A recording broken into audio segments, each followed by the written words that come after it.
আজ থেকে প্রায় ৮০ বছর আগে বাংলা এক ভয়াবহ দুর্ভিক্ষের শিকার হয়েছিল। এটি ইতিহাসে ৫০-এর মন্বন্তর নামে পরিচিত, যা ঘটেছিল বাংলা ১৩৫০ সাল অর্থাৎ ১৯৪৩ সালে। এটি ছিল ১৭৭০ সালের পর এই উপমহাদেশে আঘাত হানা সবচেয়ে ভয়াবহ দুর্ভিক্ষ। এই দুর্ভিক্ষে প্রায় ৩৫ থেকে ৩৮ লক্ষ মানুষ মারা গিয়েছিল। শুধু তাই নয়, প্রায় ৭ লক্ষ পরিবারের অর্থনৈতিক অবস্থা ভেঙে পড়েছিল। তাদের ভিটেমাটি, গবাদি পশু, এমনকি গহনা পর্যন্ত বিক্রি করে দিতে বাধ্য হয়েছিল, যা তাদের চরম দারিদ্র্যের দিকে ঠেলে দেয়। কিন্তু কেন ঘটেছিল এই ভয়াবহ দুর্ভিক্ষ? কারণগুলো ছিল একাধিক এবং জটিল।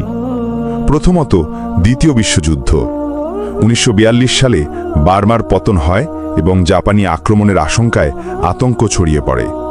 সরকার জনগণকে ২ মাসের খাদ্য মজুদ রাখতে নির্দেশ দেয়। ফলশ্রুত বাজারে খাদ্যের সরবরাহ কমে যায়। দ্বিতীয়ত, বার্মা থেকে চাল আমদানি বন্ধ হয়ে যায়।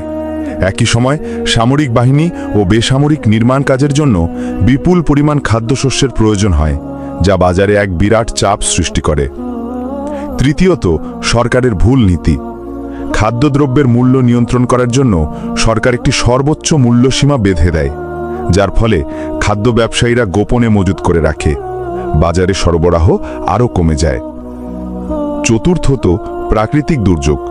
১৯৪২ সালের অক্টোবরে এক ভয়াবহ ঘূর্ণিঝড় মেদিনীপুর, বাকেরগঞ্জ ও খুলনা জেলার ফসলের ব্যাপক ক্ষতি করে। এরপর ফসলে রোগ আক্রমণ করে, যা পরিস্থিতিকে আরও খারাপ করে তোলে।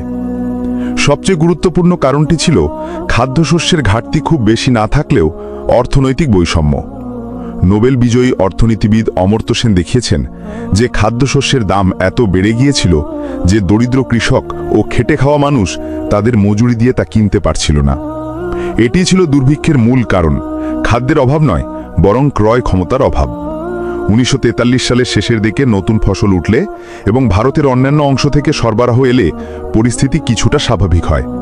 কিন্তু দুর্ভিক্ষ পরবর্তী সময় কলেরা, ম্যালেরিয়া এবং বসন্ত রোগের প্রাদুর্ভাবে মৃত্যুর সংখ্যা উচ্চই থেকে যায়। ১৯৪৩ সালে দুর্ভিক্ষ বাংলার ইতিহাসে এক কালো অধ্যায় হয়ে রয়েছে, যা আজও আমাদের ভুল নীতি এবং সামাজিক বৈষম্যের ভয়াবহ পরিণতি সম্পর্কে সতর্ক করে।